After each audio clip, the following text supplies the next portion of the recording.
మీరు మీ అభిమాన shows and serials TV కన్నా ముందు ఈటీవీ విన్ యాప్లో చూడండి. Download and subscribe to ETV win app. 99 రూపాయలు మాత్రమే.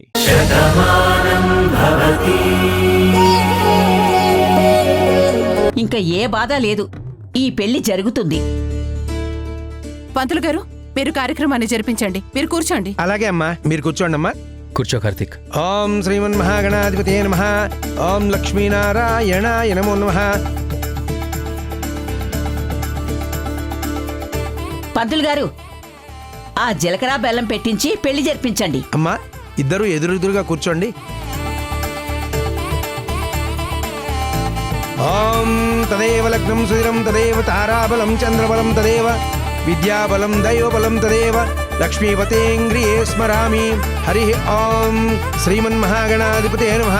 లక్ష్మీనారాయణాయ నమః. అయం ముహూర్తస్ ముహూర్తోస్తు.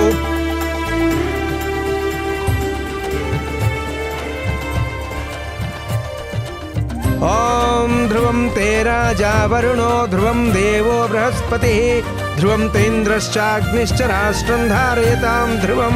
శతమానం భవతి శతాయు పురుషస్యేంద్రియ ఆయుష్యేవేంద్రియే ప్రతిష్ఠతి. అన్యోన్య దాంపత్య ఫల సిద్ధిరస్తు. పుత్ర పౌత్రాభివృద్ధిరస్తు. గోత్రాభివృద్ధిరస్తు. తథాస్తు.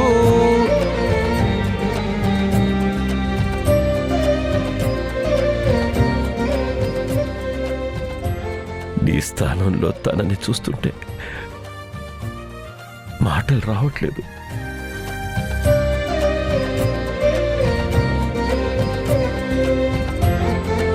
శన్నో అస్తి ద్విపదే శం చతుష్పదే. ఓం శాంతి శాంతి శాంతి.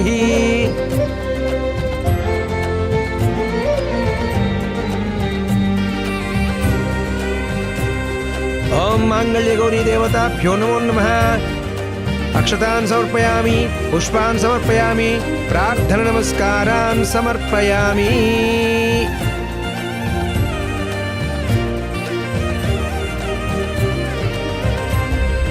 నీకేం కాదు రాధా, ఎలాగైనా సరే నేను నిన్ను కాపాడుకుంటాను. సత్య, నువ్వు వెళ్ళి వెంటనే భార్గవిని తీసుకురా. అది కాదు మావయ్య, రాధకేం కాదు, ప్రాణం అడ్డు పెట్టేనా సరే నేను రాధను రక్షిస్తాను. నువ్వు వెంటనే వెళ్ళి భార్గవిని తీసుకురా, వెళ్ళు.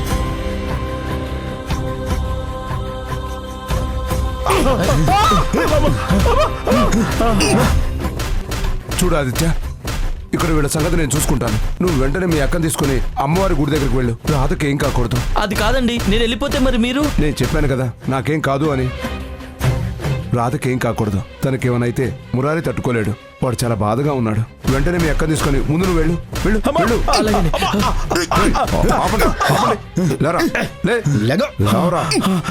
వీడిని చెట్టు కట్టేయండి రా. అలాగే అన్న. తీసుకెళ్ళండి, చెట్టు కట్టేయండి రా. కట్టిపడేయండి. ఆంటీ, ఇంకా తనకేం భయం లేదు. కొద్ది రోజులు రెస్ట్ తీసుకుంటే తగ్గిపోతుంది.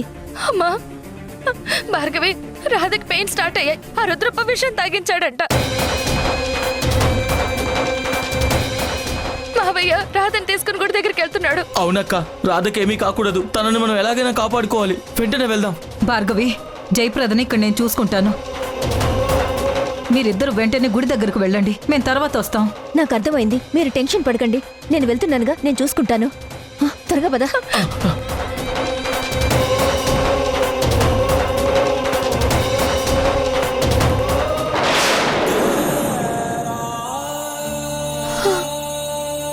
నా వల్ల కావట్లేదు. నా ప్రాణం పోయేలా ఉంది. రాధా, నీకేం కాదు రాధా. అమ్మవారి గుడి దగ్గరికి వచ్చావు. ఆ తల్లి తలుచుకుంటే నీ ప్రాణాన్ని కాపాడుతుంది. నీకేం కాదు రాధా, నువ్వు ధైర్యంగా ఉండు. సత్యం కూడా పంపించాను భార్గవిని తీసుకురమ్మని. లేదండి, ఇక నేను బతుకుతానని ఆశ నాకు చచ్చిపోయింది. లేదు రాధా, నువ్వు అలా మాట్లాడదు రాధా. నా బిడ్డ మాత్రం బతకాలి. మీరే కాపాడాలి. వాడి కోసం ఉత్తరం రాశాను.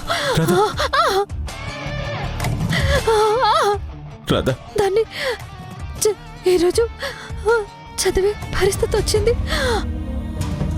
నా బిడ్డకేం కాకూడదు. ఎలాగైనా మీరే కాపాడాలి.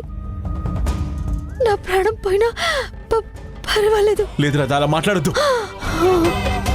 నీ కడుపులో పెరుగుతున్న ప్రాణానికే కాదు, నీ ప్రాణాలకు కూడా ఏమీ కాదు. నేను ఎలాగైనా కాపాడుకుంటాను. నా ప్రాణానికి రాధా నువ్వు. నేను ఎలా దూరం చేసుకుంటాను? నువ్వు ధైర్యంగా ఉండు రాధా, ధైర్యంగా ఉండు.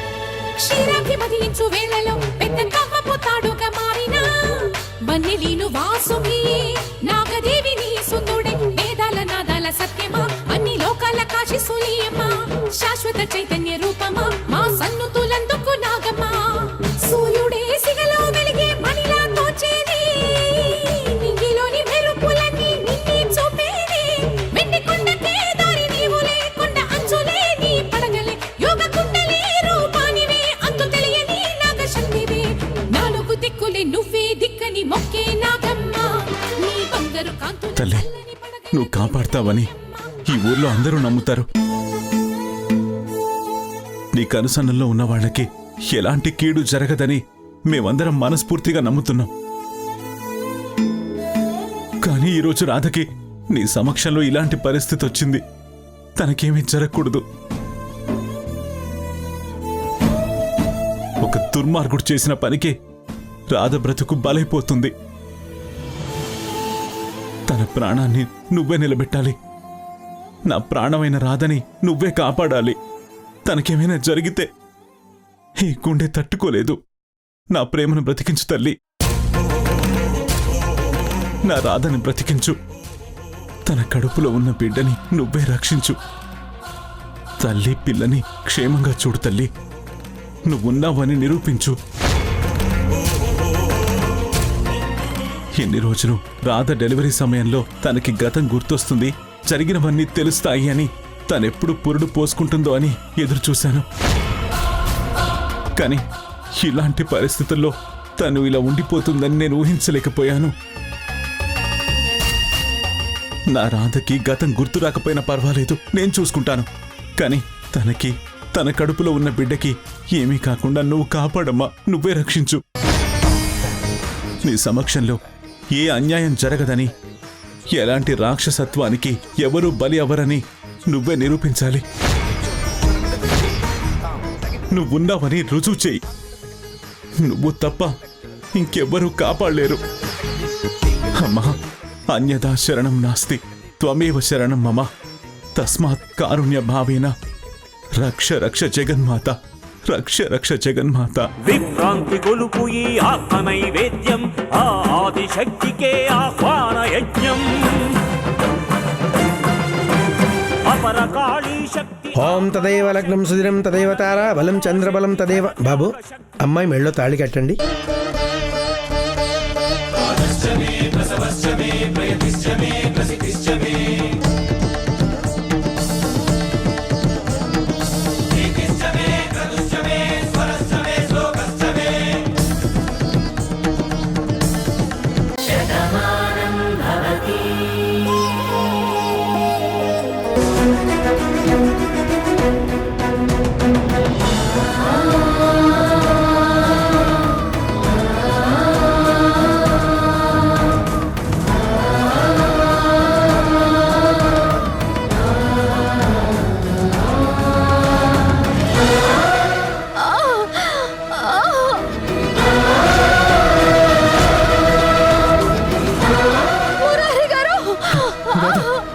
రాధా, రాధా, వస్తున్నా రాధా, రాధా వస్తున్నా. భార్గవి చూడు, నువ్వే రాధను కాపాడాలి. తనకు విషం తాగించారు. ఏమైపోతుందో అని భయంగా ఉంది. తనకేం కాకూడదని నేను ఆ అమ్మవారిని కూడా కోరుకున్నాను. ఆ తల్లి కూడా కరుణిస్తుంది. నువ్వు ఎలాగైనా సరే నా రాధని, తన బిడ్డని కాపాడు. ప్లీజ్ భార్గవి, ఎలాగైనా సరే నువ్వు నా రాధని కాపాడు. ఏంటి మురారి ఇది? నువ్వే ఇలా అయిపోతే ఎలా? నేను వచ్చాను కదా, రాధకేం కాదు. అమ్మవారి సమక్షంలో తనుంది. ఆ తల్లే తనని కాపాడుతుంది. నేను చూస్తున్నానుగా, నువ్వేం కంగారు పడకు. ముందు గుళ్ళోకెళ్ళి అమ్మవారి చీరలుంటే తీసుకురా. తనకి పెయిన్ స్టార్ట్ అయినట్టున్నాయి. అడ్డు తెరవేయాలి. త్వరగా వెళ్ళు. అలాగే భార్గవి. అక్క ఇంకేం కాదు. రాధా నీకేం కాదు, ధైర్యంగా ఉండు. రాధా ఓర్చుకో, రాధా కొంచెం ఓర్చుకో. మురారి ఇలా ఇవ్వు.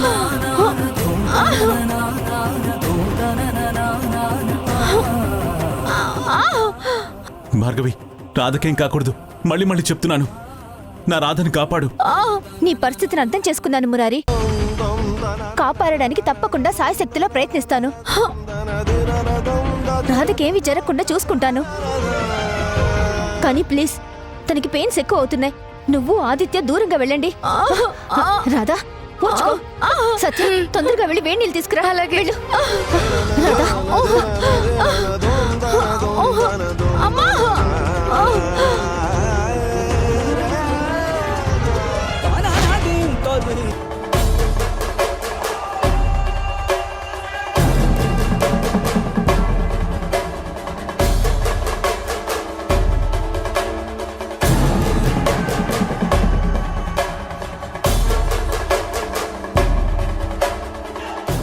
రాధా కొంచెం వచ్చుకోమ్మా. రాధా ఏమైంది బాబు? రాధకి నొప్పులు వస్తున్నాయి చూడండమ్మా. అయ్యో,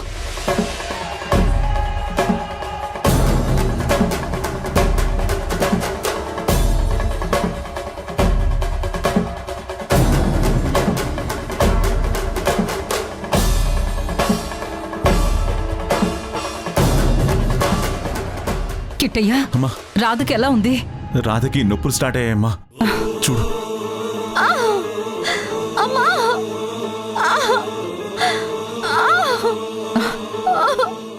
భయపడ కిట్టయ్యా, రాధకేం కాదు. మంచి వాళ్ళకి ఆ తల్లి అన్యాయం చేయదు. ఆవిడ కూడా ఒక అమ్మే కదా. తన బిడ్డను ఎలా కాపాడుకోవాలో తనకు తెలుసు.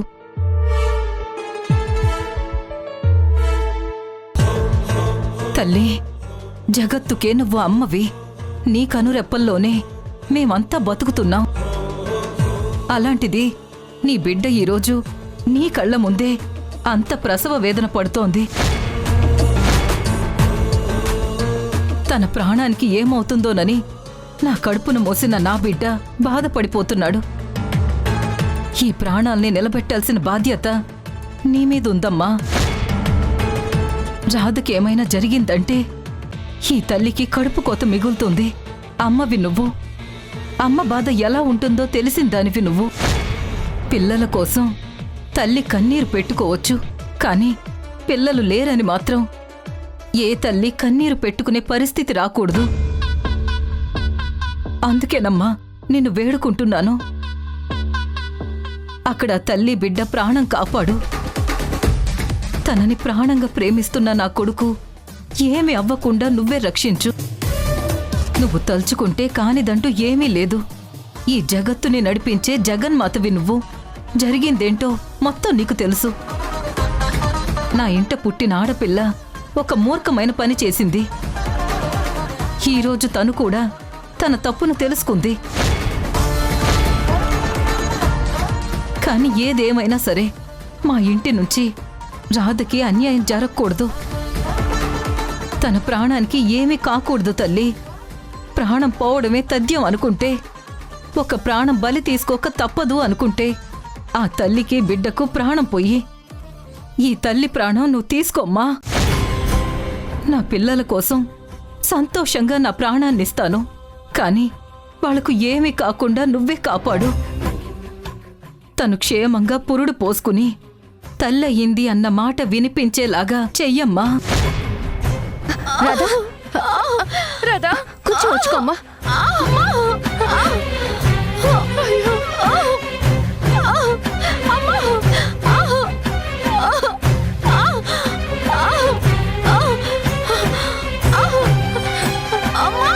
రాధా రాధా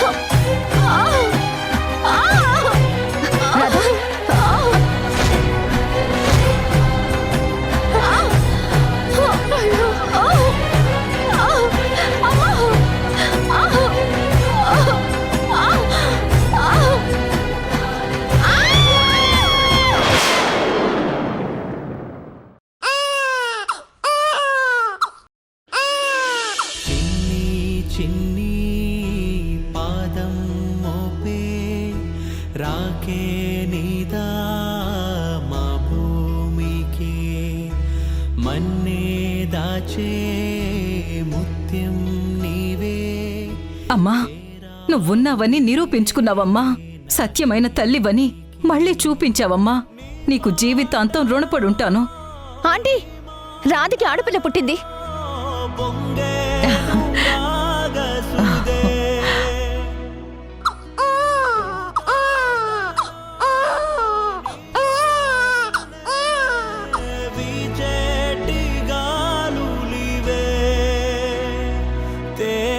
రాధా రాధా రాధా రాధా రాధా రాధా రాధా.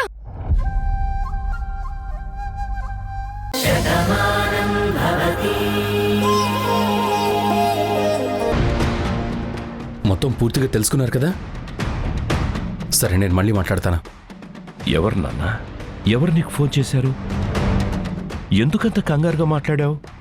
అసలు దేని గురించి మాట్లాడావు? పోలీసులు వచ్చి వెళ్ళాక అజయ్ పరిస్థితి ఏంటో తెలుసుకోమని ఒక మనిషిని పంపించాను నాన్న. అతను హాస్పిటల్ నుంచి ఫోన్ చేశాడు. అదంతా నాటకమా లేక నిజంగానే వాడి మీద అటాక్ జరిగిందా? నిజంగానే జరిగిందంట.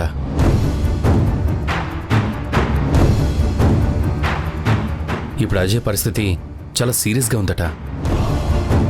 తను పూర్తిగా కోలుకోవడం కష్టం, ప్రాణానికి కూడా ప్రమాదం ఉందని డాక్టర్లు చెప్పారని చెప్తున్నారు. మంచి పనైంది. నీలిమని వాడు మానసికంగా ఎంతగా హింసించాడు, ఈ పెళ్లి జరగకుండా ఉండాలని ఎంతలా కోరుకున్నాడు. చివరికి వాడి బుద్ధి వాణ్ణే మింగేసింది. ఈ ఇంట్లో శుభకార్యాన్ని చెడగొట్టాలి అనుకుంటే వాడి బ్రతుకుని ఎవరో ఇలా చేశారు. చెడపక్కరా చెడేవని ఊరికినే అన్నారా? ఎదుటి వాళ్ల నాశనం కోరుకుంటే మనమే సర్వనాశనం అవుతామని ఆ వెధవ తెలుసుకోలేకపోయాడు. చివరికి పరిస్థితి ఇంతవరకు తెచ్చుకున్నాడు. వద్దమ్మమ్మా, తను ఎంత చెడ్డవాడైనా ఇప్పుడు అలాంటి పరిస్థితుల్లో ఉన్నప్పుడు మనం ఇలా మాట్లాడకూడదు. అజయ్ కోలుకోవాలని కోరుకుందాం. నన్ను క్షమించు అజయ్. నీకు ఎన్నోసార్లు నేను నచ్చ చెప్పే ప్రయత్నం చేశాను. నువ్వు వినిపించుకోకపోతే చివరికి నేను మాట్లాడిన మాటలే ఎడిట్ చేసి నన్ను దోషిగా చూపిస్తానని చెప్పావు. ఆ భయంతోనే నేను కొట్టాను.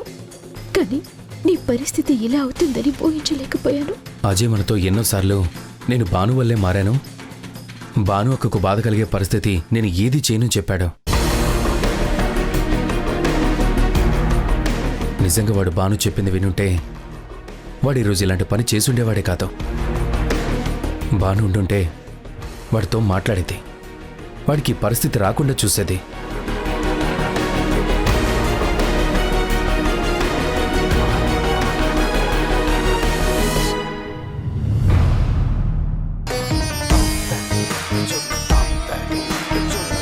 తల్లి, జగాలని పాలించే జగన్మాతవి. నీ కంటి చూపుతోనే ఈ లోకాన్ని శాసిస్తావు. నీ చల్లని కరుణ అందరి మీద ఉండాలని, నీ కంటి పాపగా బతకాలని మేమందరం కోరుకుంటాం. ఈ ఊరిని అమ్మలా కాపాడుతున్న అమ్మవారివి. ఈరోజు నీ నీడలోనే ఒక తల్లి పురుడు పోసుకుంది, ఒక బిడ్డకు జన్మనిచ్చింది. తను కళ్ళు తెరవాలని, తెరిచిన ఆ కళ్లతో మా అందర్నీ చూడాలని, తన గతంలో మేం ఎలా ఉన్నామో తను తెలుసుకోవాలని అందరం కోరుకుంటున్నాం. మనసారా ప్రేమించిన నా కొడుకు, తన ప్రాణమైన రాధ కళ్ళు తెరిచి ఏం మాట్లాడుతుందోనని ఆవేదనతో చూస్తున్నాడు. ఆ తల్లి కళ్ళు తెరిచేలాగా, మా అందర్నీ గుర్తుపట్టేలాగా, తన గతమేంటో తనకి తెలిసేలాగా చెయ్యి తల్లి.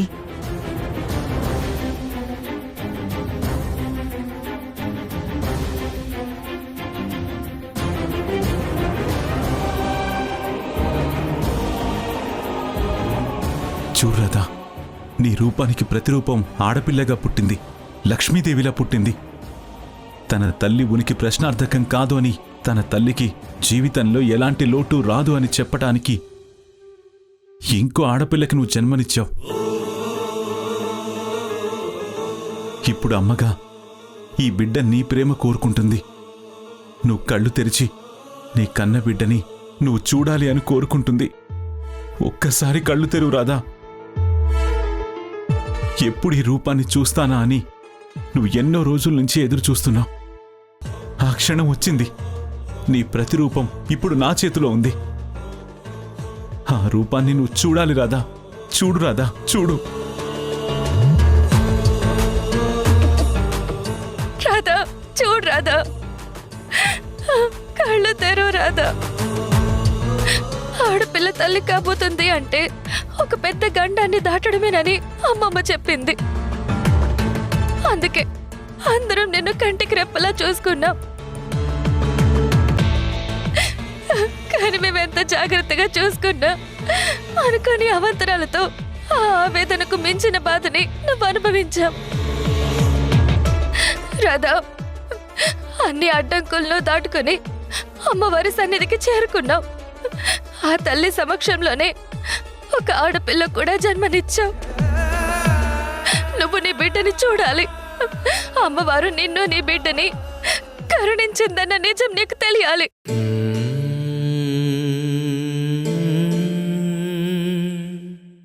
ఎన్నాళ్ళుగా ఈ సమయంలో నీకు నీ గతం గుర్తొస్తుందని మావయ్య కూడా ఎదురు చూశాడు.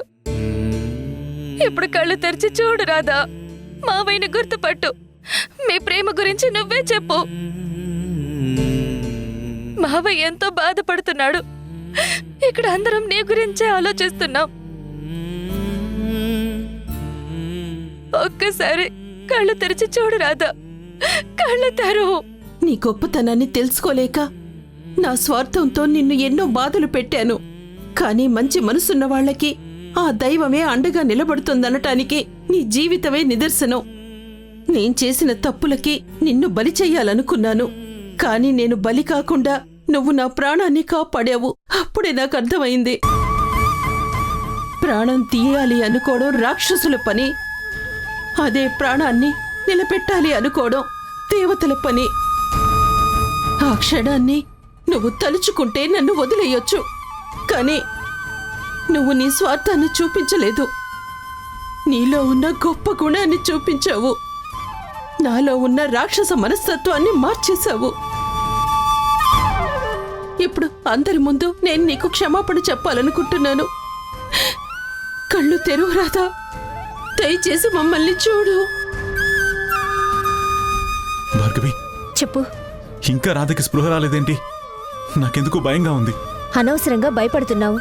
తనకు సులభంగానే డెలివరీ అయింది. బిడ్డ కూడా క్షేమంగానే ఉంది. తను కూడా ఊపిరి తీసుకుంటుంది కాబట్టి, మనతోనే ఉందని తెలుస్తుంది కాబట్టి వెంటనే హాస్పిటల్కి తీసుకెళ్లడం మంచిది. ఆదిత్య, వెళ్ళి కార్ రెడీ చేయి. అలాగే అక్క. కిట్టయ్యా, మనం ఎంత పిలిచినా రాధ కళ్ళు తెరవడం లేదు. మన మాట తన మనసుకి చేరుతుందో లేదో తెలియడం లేదు. కానీ అమ్మవారి సమక్షంలో రాధకి ఏమీ కాదన్న నమ్మకం నాకుంది. ఆ జగన్మాతే రాధని కాపాడుతుంది అన్న నమ్మకం నాకుంది. ఈ ప్రపంచంలో ఏ మాట మనసుకి చేరకపోయినా పేగు తెంచుకున్న బిడ్డ మాట మాత్రం తల్లి హృదయానికి తాకుతుంది. బిడ్డ గొంతు బాధతో ఏడిస్తే అది తల్లి మనసుకి తెలుస్తుంది. ఆ బాధే ఆ తల్లిని నిద్ర లేపుతుంది.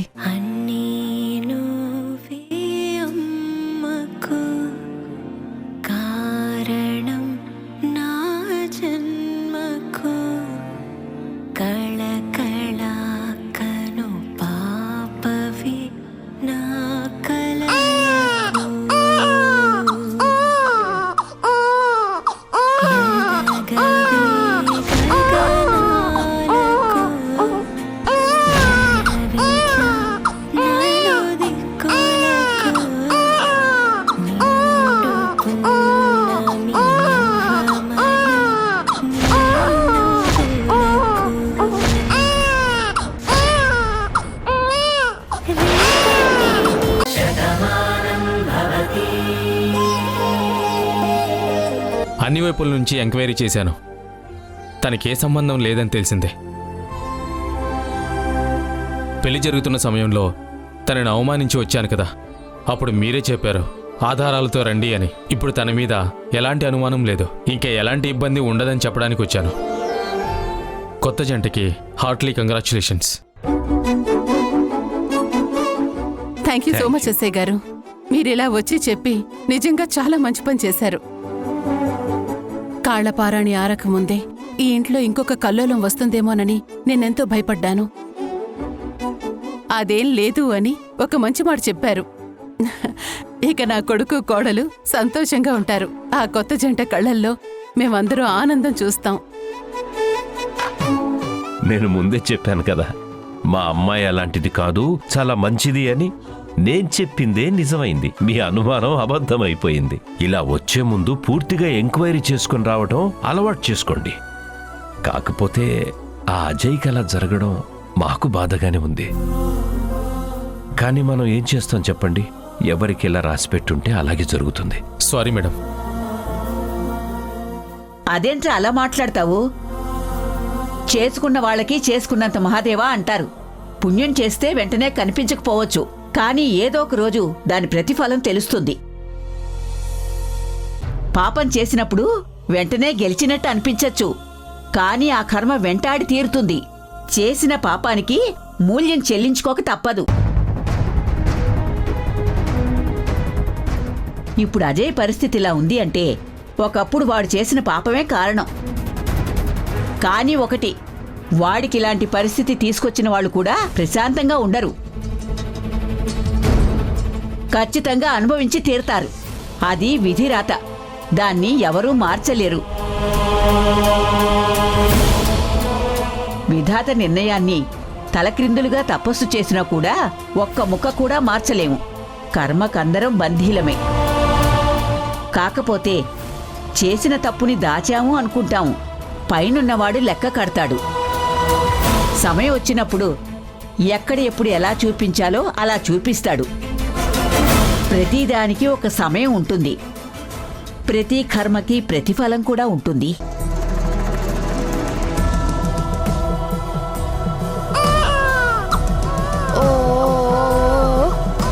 ఏడోకు చిన్ని నాన్నలు, చూడు చూడు చూడు, ఏడోకమ్మ ఏడోకు. ఓ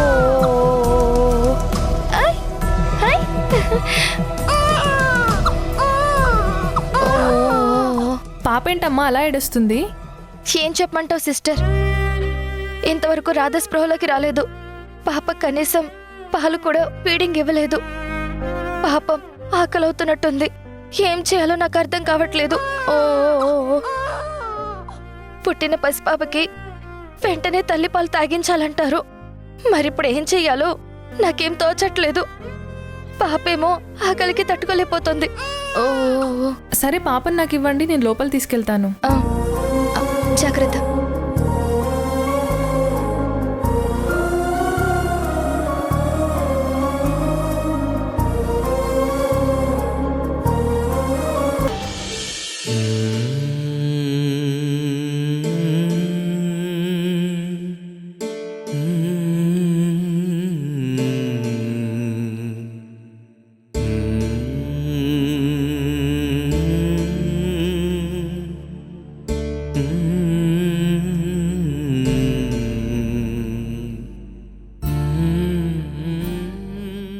చాలా థ్యాంక్స్ కార్తీక్. ఈ జన్మకి నువ్వు నా జీవితంలో ఉండవు అనుకున్నాను, కానీ ఇక నుంచి నువ్వే నా జీవితంగా బతకబోతున్నాను. నువ్వు కోరుకున్న మనిషి నీకు దూరం అవ్వటం నీకు ఎంత బాధగా ఉంటుందో నేను అర్థం చేసుకోగలను. కానీ ఈరోజు నేను కోరుకున్న మనిషి నా జీవితంలో ఉన్నారు. దానికి కారణం భాను. తను అకారణంగా మనకి దూరం అయిపోవడమే నా మెడలో ఈ తాళి పడటానికి కారణమైంది. 3 ముళ్ళు వేసి నాకింత గొప్ప జీవితాన్నిచ్చిన నిన్ను, భానుని, నా గురించి ఆలోచించిన నీ కుటుంబాన్ని నేను ఎప్పటికీ మర్చిపోను. ఎన్ని జన్మలెత్తినా మీ రుణం తీర్చుకోలేను. చూడు నీలిమా, నువ్వు నన్ను ఇష్టపడ్డావన్న సంగతి నాకెప్పుడో తెలుసు. కానీ నా మనసులో భానుకి తప్ప ఇంకెవరికీ స్థానం లేదన్న నిజం కూడా నీకు తెలుసు. నా భాను భౌతికంగా నాకు దూరమైనా మానసికంగా నాతోనే ఉంటుంది. నాలోనే ఉంటుంది. భాను లేని జీవితాన్ని నేనెప్పటికీ ఊహించుకోలేను.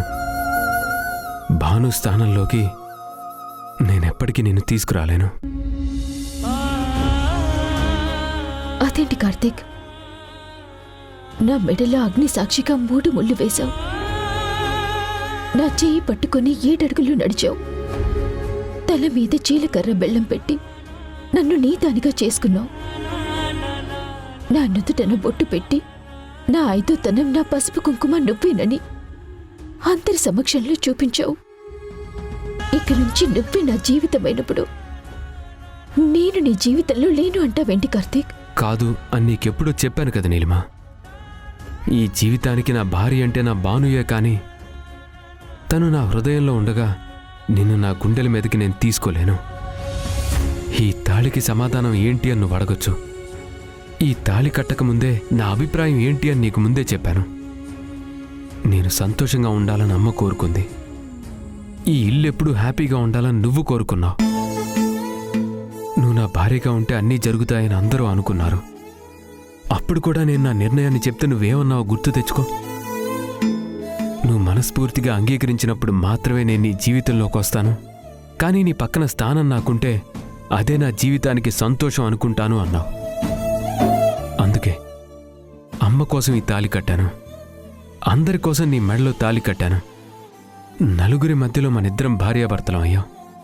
ఈ 4 గోడల మధ్య మాత్రం మనిద్దరం ఫ్రెండ్స్ మాత్రమే.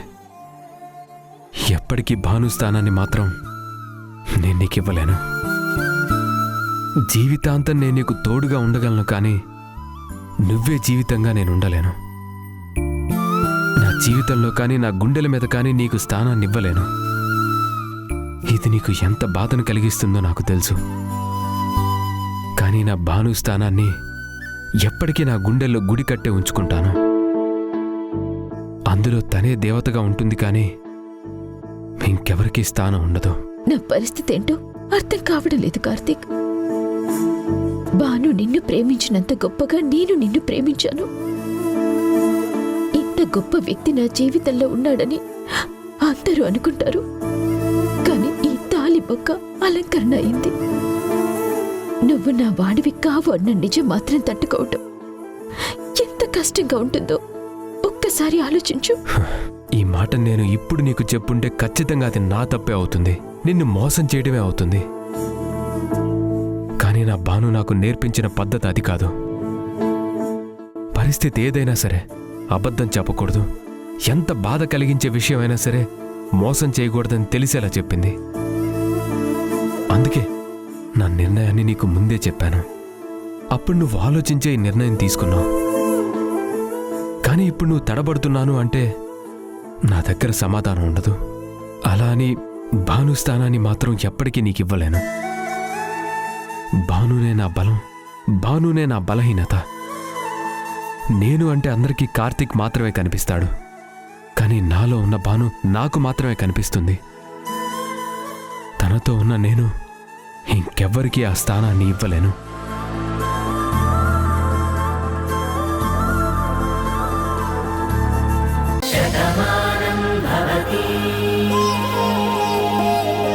తీసుకొచ్చి చాలా టైం అయింది. ఇప్పుడు మిడ్నైట్ 1 o'clock దాటుతోంది, కానీ ఇంతవరకు తన స్పృహలోకి రావడం లేదేంటి? నాకెందుకో భయంగా ఉంది. తనకే ప్రాబ్లం లేదు కదా? లేదు మురారి గారు, ఇందాక తన కండిషన్ ఏంటో మీకు చెప్పాను కదా. అన్నీ అబ్జర్వ్ చేసి రిపోర్ట్స్ తెలుసుకున్నాకే తనకి ఇంజెక్షన్ చేశాము. ఆ ఇంజెక్షన్ వల్ల అలాగే ఉంటుంది. చాలాసేపు తను డ్రౌజీగా ఉంటుంది. ఇంజెక్షన్ పనిచేస్తుంది అనడానికి మాకు కొన్ని రిజల్ట్స్ కనిపిస్తాయి. బీపీ నార్మల్లోకి రావడం, హార్ట్ బీట్, పల్స్ అన్నీ నార్మల్లోకి వస్తుంటే ఇంజెక్షన్ పనిచేస్తుంది అని అర్థం. ఆ తర్వాతే తను స్పృహలోకి వస్తుంది. తను డ్రౌజీగా ఉంటుంది. మీరు అనవసరంగా భయపడవలసిన అవసరం లేదు. ప్రాపర్ ట్రీట్మెంట్లో ఉంది కాబట్టి డెఫినెట్గా కోలుకుంటుంది. నేను చూసుకుంటాను, మీరేం టెన్షన్ పడకండి.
What happen sister?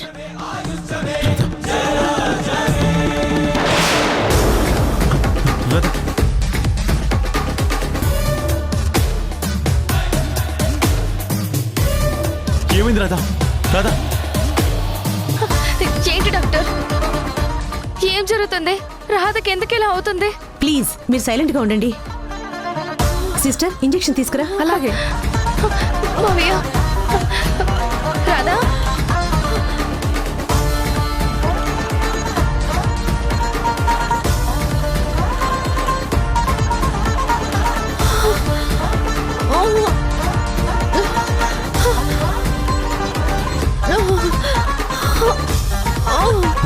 రాధా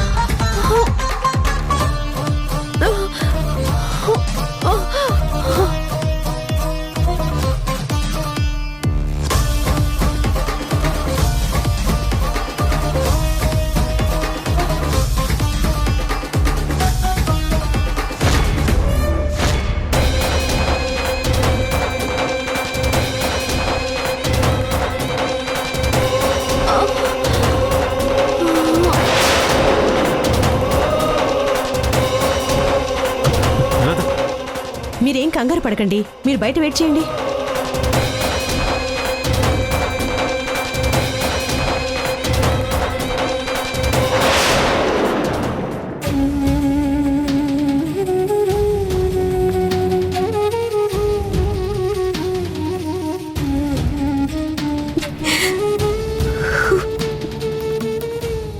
కానీ నా మనసులో భానుకి తప్ప ఇంకెవరికీ స్థానం లేదన్న నిజం కూడా నీకు తెలుసు. భాను స్థానంలోకి నేనెప్పటికీ నిన్ను తీసుకురాలేను. తను నా హృదయంలో ఉండగా నిన్ను నా గుండెల మీదకి నేను తీసుకోలేను. ఏంటమ్మా నువ్విక్కడున్నావా? నీ గురించి మేమంతా వెతుకుతున్నాం. పంతులుగారితో మీ అత్తయ్యగారు మాట్లాడారు. ఈరోజు ముహూర్తం బావుందన్నారు. నిన్న నీ మెడలో తాళిపడింది. ఈరోజు కార్తీక్ నువ్వు ఒకటవుతారు. ఇంక నీ జీవితం అంతా బావుంటుంది. ఏ పెళ్లినైతే ఆపాలని అజయ్ ఇంతలా ప్రయత్నించాడో, నీ జీవితాన్ని శాసించాలని ఎంతలా అనుకున్నాడో కాని చూసావా, నిన్న బామ్మగారు చెప్పినట్టు కర్మ వాణ్ణి వెంటాడింది. ఏది ఏమైనా సరే ఇప్పుడు వాడు హాస్పిటల్ పాలయ్యాడు. ఇక నీ జీవితం వైపు కన్నెత్తి కూడా చూడడు. ఇంక నీ భవిష్యత్ అంతా బావుంటుందమ్మా. నువ్వు మాకు పరిచయం అయ్యాక కన్నీళ్లతో బ్రతుకుతున్న మాకు చిరునవ్వొచ్చింది. కాని మేము నేను చూస్తున్నప్పటినుంచి నువ్వేదో బాధలోనే కనిపిస్తున్నావు.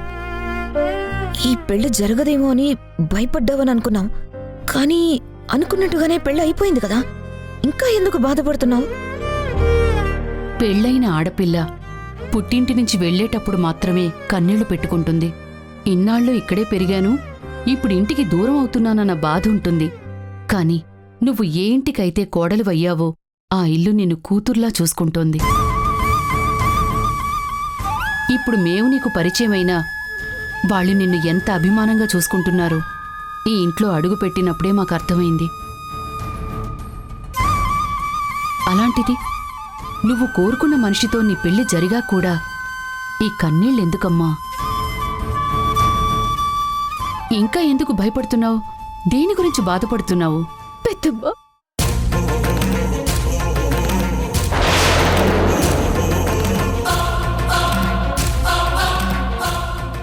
నీలిమా, ఏం నీలిమా, ఎందుకు అంత బాధపడుతున్నావు?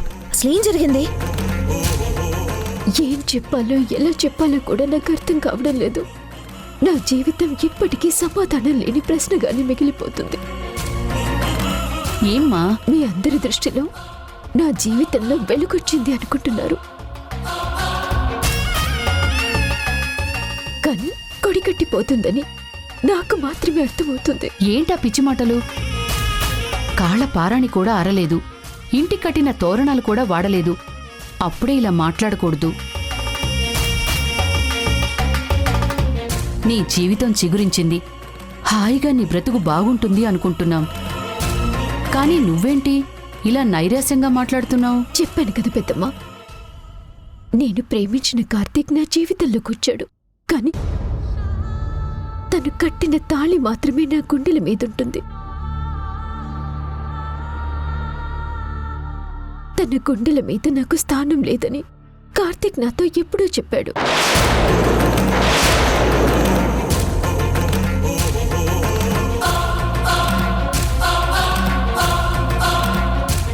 అదేంటి పెళ్లి చేసుకున్నాక భార్యగా స్వీకరించడం అంటే ఎలా? కార్తీక్ భార్య అంటే ఎప్పటికీ భానునే. కానీ ఇప్పుడు తను లేదు కదమ్మా, అందరికీ దూరమైపోయింది కదా. ఆ బాధలో ఉన్నవాణ్ణి నువ్వే ఓదార్చావు కదా. నువ్వు చెప్పింది నిజమే పెద్దమ్మా.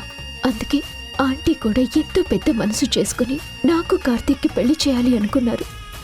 తల్లి మాటలు కాదనలేక నా మెళ్ళ తాళి కట్టాడు, కానీ ఎప్పటికీ నన్ను మాత్రం భాను స్థానంలోకి తీసుకోలేను అని చెప్పాడు. తన గుండెల్లో కొలువై ఉన్న భానుని మర్చిపోయి నన్ను తన జీవితంలోకి ఆహ్వానించలేను అన్నాడు. అందరి ముందు మేము భార్య భర్తలుగా ఉంటాము, కానీ ఆ 4 గోడల మధ్య కేవలం స్నేహితులుగానే ఉంటామని చెప్పాడు. నేనే ఇష్టపడ్డ కార్తీక్కి నేనే ఇష్టం లేను అని తెలిసాక ఇంకా నా జీవితం ఎలా ఉంటుందో నువ్వే చెప్పు పెద్దమ్మా.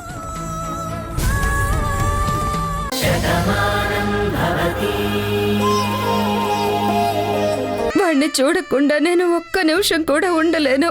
మీ కాళ్ళు పట్టుకుంటానమ్మా. వద్దు, నీ పరిస్థితి నాకు అర్థమైంది. ఈ విషయం నేను చూస్తాను, నువ్వు ధైర్యంగా ఉండు.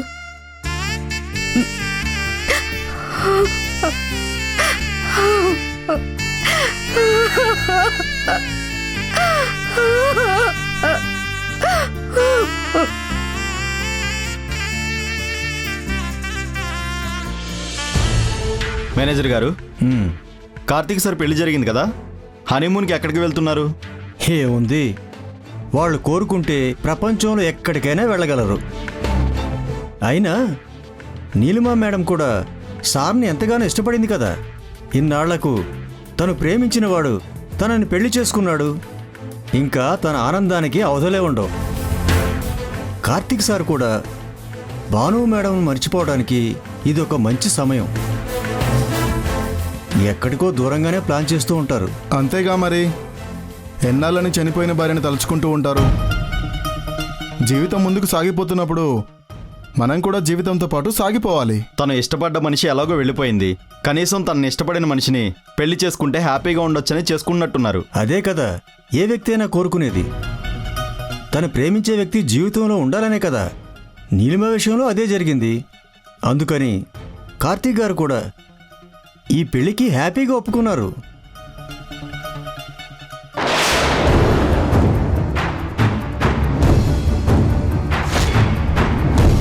Good morning sir. Good morning sir.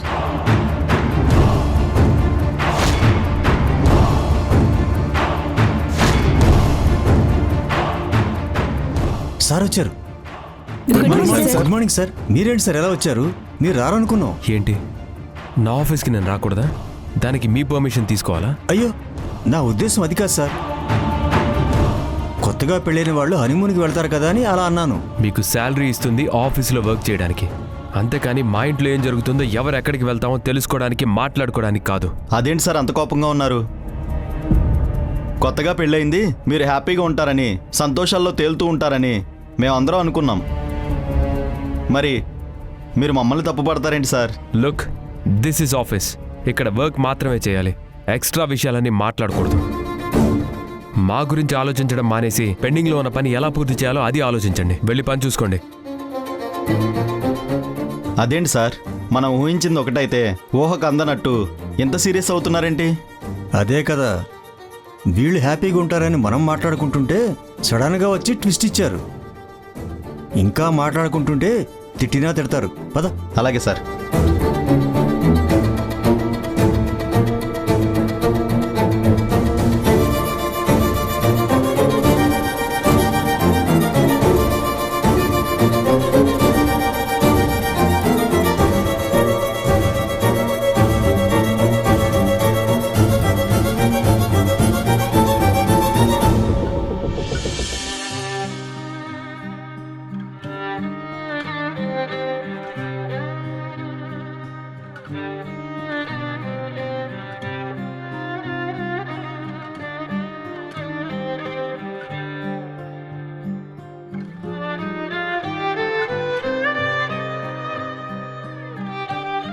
Doctor చెప్పారు కదా, ఇంకా స్పృహలోకి రావట్లేదేంటి?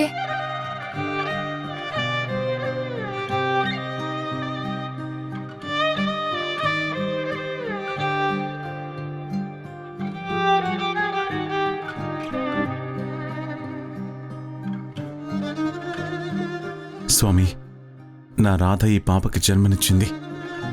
తను పునర్జన్మ పొందింది. గడిచిన కాలం తన జీవితంలో ఎన్ని కష్టాలు వినిపించిందో నీకు తెలుసు. తను మళ్ళీ మామూలు మనిషి అవ్వాలని, మా అందరితో మామూలుగా ఉండాలని, తనేంటో తనకి తెలియాలని తను ఎన్నోసార్లు వేడుకుంది. నేను కూడా ఎన్నోసార్లు కోరుకున్నాను. ఇప్పుడు తను హాస్పిటల్లో ఉంది. మరి కాసేపట్లో తను స్పృహలోకి వస్తుందని డాక్టర్ చెప్తున్నారు. కళ్ళు తెరిచి చూసిన రాధ నన్ను మురారి అని పిలవాలి. తనకి గతం గుర్తొచ్చింది అని తెలుసుకోవాలి. తన ప్రేమ తనకు తెలియాలి. మళ్ళీ మా జీవితం బావుండాలి. ఈ పాప ఎవరి రక్తమనే ప్రస్తావనే లేదు. తను నా రాధ కూతురు, అంటే నా కూతురు. మా బిడ్డగానే చూసుకుంటాం. అంతేకాని రాధ జీవితంలో మళ్ళీ ఎలాంటి కన్నీళ్లు, ఎలాంటి బాధలు లేకుండా నువ్వే చూడు తండ్రి. మళ్ళీ మరో జన్మెత్తొచ్చిన నా రాధకి ఈ జన్మంతా తోడుగా ఉండాలని నేను కోరుకుంటున్నాను. తనని బాగా చూసుకోవాలని, కష్టమనేది తన దరి చేరకుండా ఉంచాలి అని, కన్నీళ్లనేవి తన ఊహల్లోకి కూడా రాకూడదు. ఇలా తన గురించి అనుక్షణం ఆలోచిస్తున్న నేను తనతో ఉండాలని కోరుకుంటున్నాను. తను నా జీవితంలో నా నీడగా బ్రతకాలని కోరుకుంటున్నాను. అది జరిగేలా చెయ్యి. ఇంకెలాంటి ఇబ్బందులు లేకుండా చెయ్యి. నా రాధకి గతమనేది తీపి గుర్తు కాకపోయినా భవిష్యత్తు మాత్రం చేదుగా ఉండకూడదు. అలా తనకి కష్టం లేకుండా చూసుకునే బాధ్యత నాది. తనకి ఏ ఇబ్బంది కలిగించకుండా ఉంచవలసిన బాధ్యత నీది. అలా చేస్తావని మనస్ఫూర్తిగా కోరుకుంటున్నాను. నీ కోరిక తప్పకుండా నెరవేరుతుంది మావయ్య. ప్రేమించడం అంటే ఆ వ్యక్తి మన సొంతం అనుకోవడం, తను ఎప్పుడూ మనతోనే ఉండాలని కోరుకోవడం. ఇది కూడా ఒక రకమైన ప్రేమే. కానీ ప్రేమించిన వ్యక్తి జీవితంలోకి అనుకోని సంఘటనలు ఎదురైనా, ఇలాంటి పరిస్థితులున్నా ఆ ప్రేమను మర్చిపోకుండా ఆ ప్రేమను గెలిపించుకోవాలని, ఆ మనిషిని బాగా చూసుకోవాలని, అదే నిజమైన ప్రేమని నువ్వు నిరూపిస్తున్నావు మావయ్య. ఖచ్చితంగా నీ ప్రేమ గెలుస్తుంది. మీ ఇద్దరి భవిష్యత్తు బాగుంటుంది.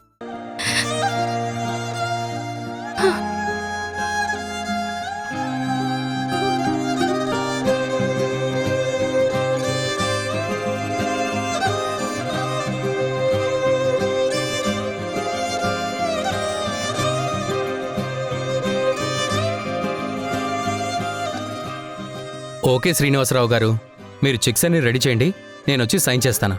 ఇన్ని రోజులు అంటే ఇంట్లో పెళ్లి హడావుడి ఉండి ఆఫీస్కి రాలేకపోయాను. ఈరోజు నేను వస్తాను, క్లియర్ చేద్దాం. మీరు అవన్నీ ప్రిపేర్ చేసి ఉంచండి. ఉంటాను.